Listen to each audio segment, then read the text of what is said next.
Growing up as a kid, I always wanted to do something in the medical field.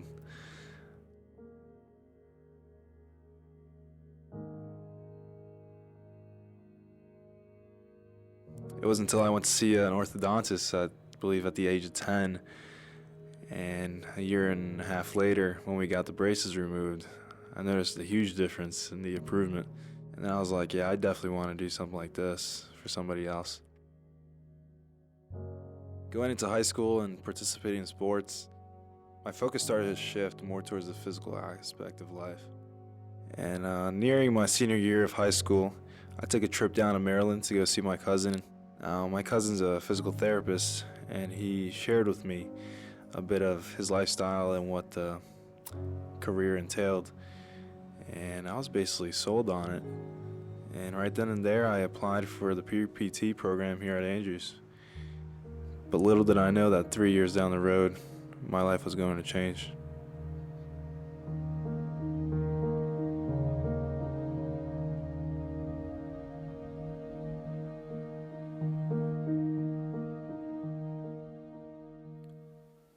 Good morning.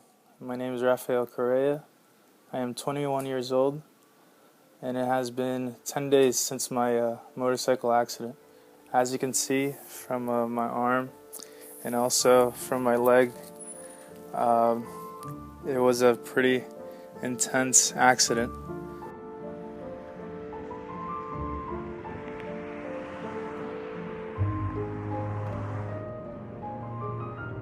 As we're going down this road, probably around 65 miles an hour-ish, and speed limit is 45, we come up to this hill, and as we're going up and we reach the crest, I saw that there was a policeman coming in the opposite direction, and right as he saw us, this guy just turns on his lights, and I see both my friends, Matthew and Anthony, just look back real quick, and once they saw the lights, these guys just decided to bolt, and I was like, you know what?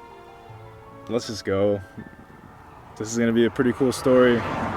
I knew that once I decided to run, if one of us were to get caught now, like, it was gonna be serious. It wasn't just gonna be a speeding ticket. It was gonna be way more involved. So here we are, basically racing down this road that I have no idea how it goes, where turns are or anything. So I'm trying to keep some close distance on him. And we come up to the slight right turn, and then there's this long straight, and I see this kid getting picking up his speed, so I'm speeding up too, and I'm there between mid throttle and full, and I'm like, in my head I'm like, Hoffa, like, you don't know this road, so go or don't, what are you doing? And then all of a sudden I lose sight of Anthony. Like, I see him make this turn and he's gone, and that's when to my right I see this yellow diamond sign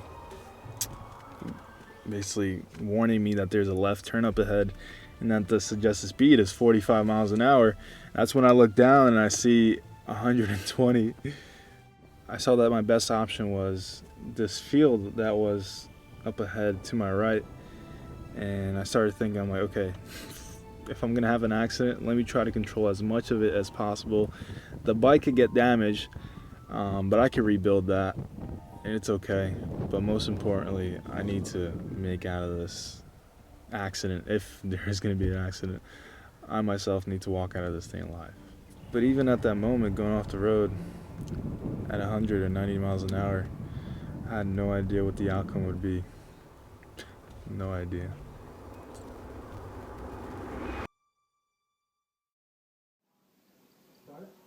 Yeah.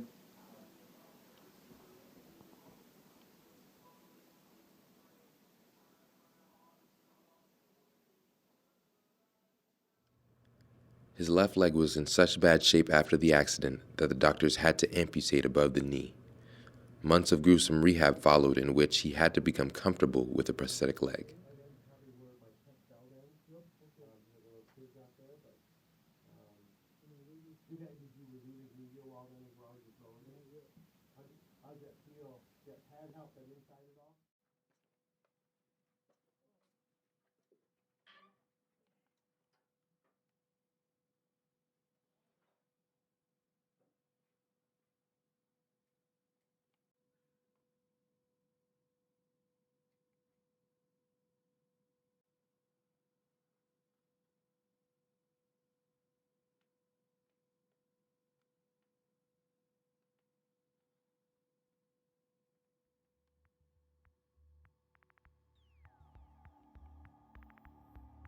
I honestly had no clue.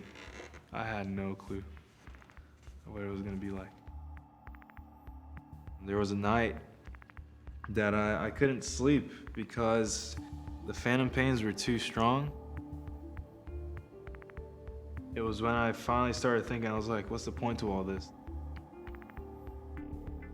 There was a moment that I started to basically make a list in my mind like, okay, if I can't do all these things, what's the point of me living this life? Like, why was I saved that day?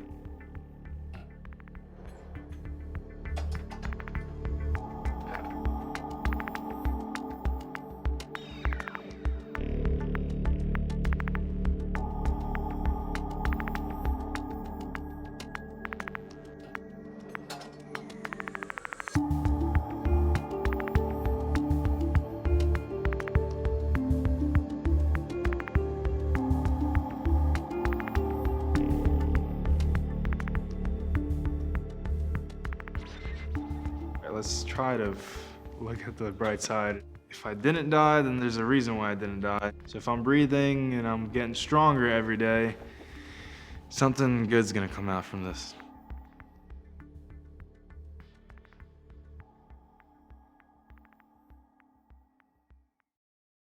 Raphael endures months of grueling therapy in which he exhibited amazing progress, and within 10 months he was accepted into the Doctor of Physical Therapy program on March 2014. He is one of 40 students who must navigate their way through the intense program.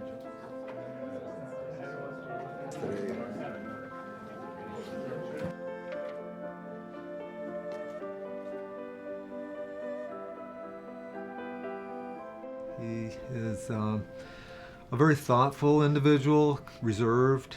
He's not the one to be the first to speak up in class, but he will give his opinion on things when asked. He is someone I think who likes to take time to process information and put things together, all the pieces. It looks to me whenever I look at him that the wheels are always turning, that he's always very engaged in the learning process in the classroom.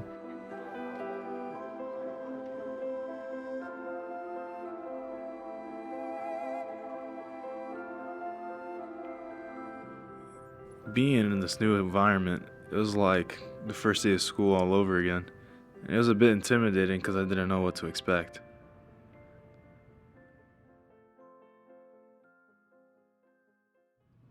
The doubts he had about his leg were not just felt in his personal life, but in his academics as well.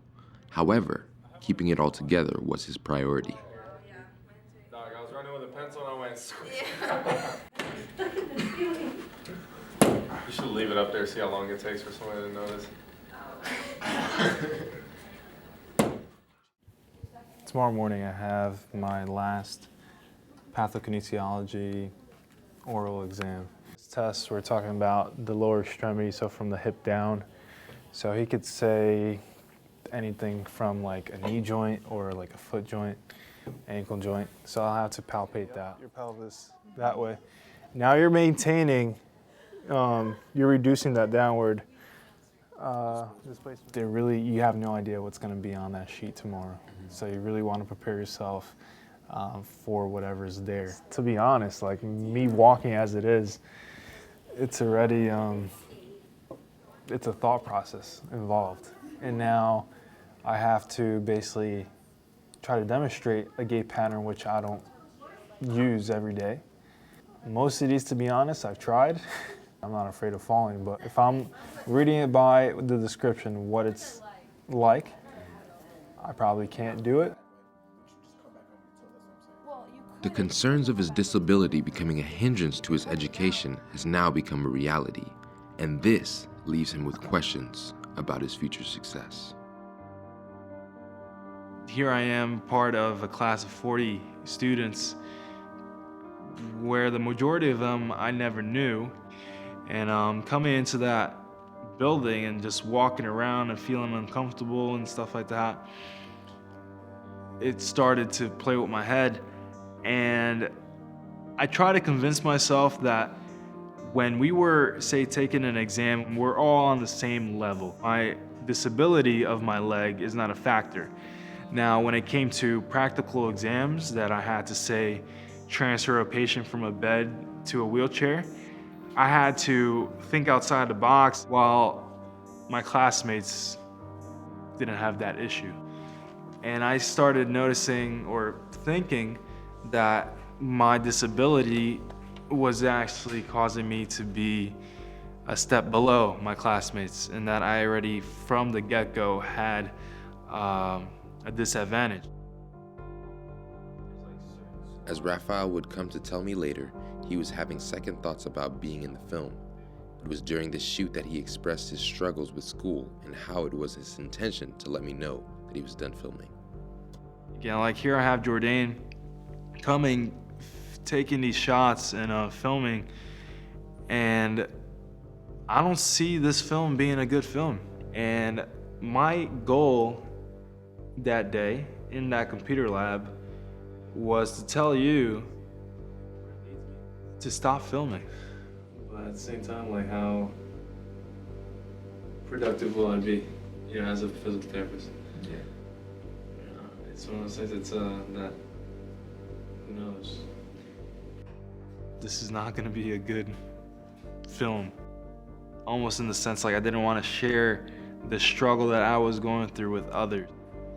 Many times we don't catch it when somebody is struggling through something. I wanted to stop PT school because the idea of me being an effective PT had gone out the window. I no longer thought that I would be an effective PT. Felt like as if a physical therapist needs to be physically prepared and not have a physical disability. And here I am with a physical disability. So is it even possible with a physical disability to obtain the excellence required to become a successful physical therapist? Right now, the discussion is taking place in our profession at the level of all of the schools talking about, what does it mean to accommodate a student with physical or mental disabilities? Do we need to go to the medical model where it really is just the cognitive ability to reason and think critically that a person needs to be a physical therapist, that they don't need to do the hands-on skills, that if there's somebody trained that can provide that, then maybe that means they can be a physical therapist.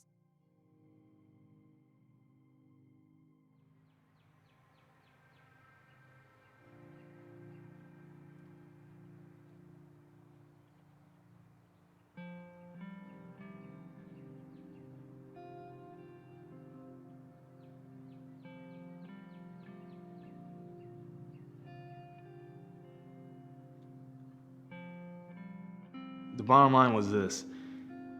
I've been trying to fight for 23 years now. The fact that when I was 6 months old, my mom had ended her life when she had depression. I was afraid to a sense that I didn't want to allow depression to come in to my life, so it could possibly cause me to end my life as well as it caused my mom to end her life. But it was until the point that I finally got a call from my dad. He's like, "Hey, Hafa, how you doing?" And I'm like, "I'm okay." And he's like, how are you doing? Like, really? And something happened to me at that moment that I just cracked. Like, I fell apart. At that moment, I just started choking up on the phone with my dad and just bawling out, crying. And I'm telling my dad that I can't do this anymore. I can't do PT. I can't do this amputee life. I can't do this life. Like, I'm done. And my dad's like, "Hey, if you need to, stop school for a bit, come live with us, get your mind in the right place, we can make that happen." I'm responding to him like, yeah, but in my head I was like, I can't do that.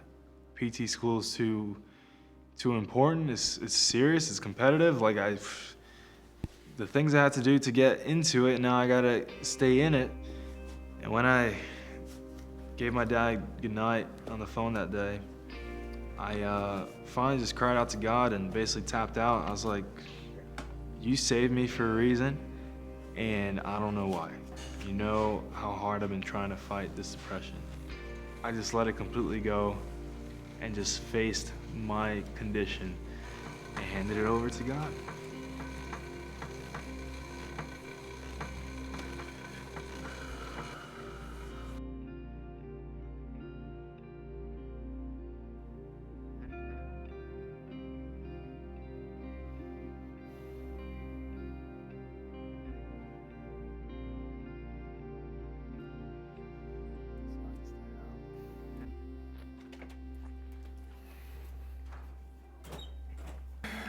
Well, it's 9:56 now. First exam from finals week is done. Actually went well. It went well. The first part of the test went smoothly, and then towards the end I got a little caught up. I had to demonstrate an abnormal gait pattern, and it was weak hip extensors. So like that would be weak glutes. And I started off pretty good, demonstrating. I could get a feel that he was like, all right, you're doing it. And then he just started asking me like a little bit more, and then that just threw me off. And but then I was able to think it through, get it back together. And because I basically had to spend a little bit more time in that area, he took a little points off, but it's above a 90, so we're good to go. And that's when it started to click in my head that my biggest worry of my disability being a disadvantage isn't really even coming into play. And yeah, we started moving forward after that. Those negative thoughts started leaving my mind. And yeah.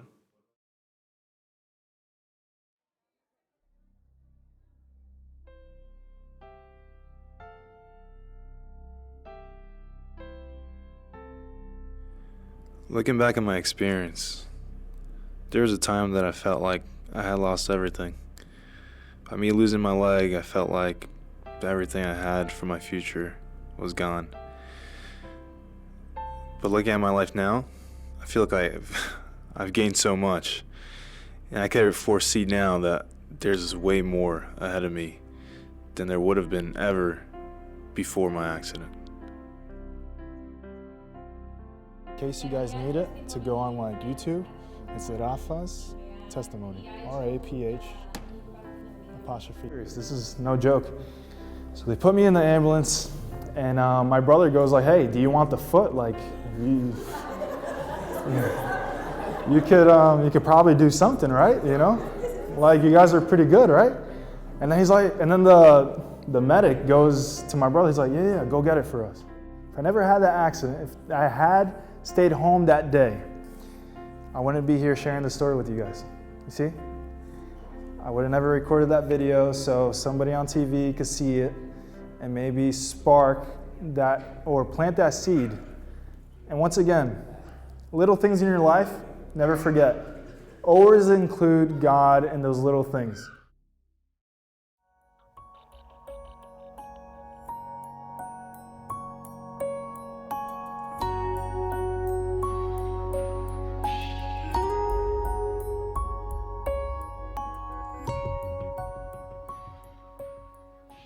As a physical therapist, working with amputees will most likely be in my future.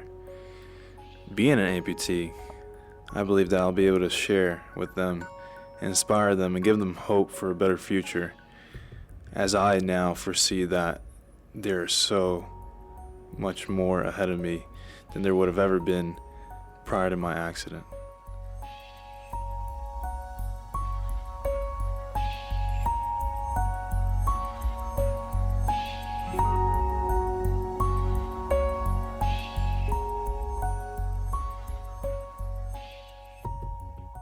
Now I feel like I have a purpose for my life. A purpose that I probably never had before. And now this purpose is real, and I see it every morning when I wake up. And I know that God's leading the way.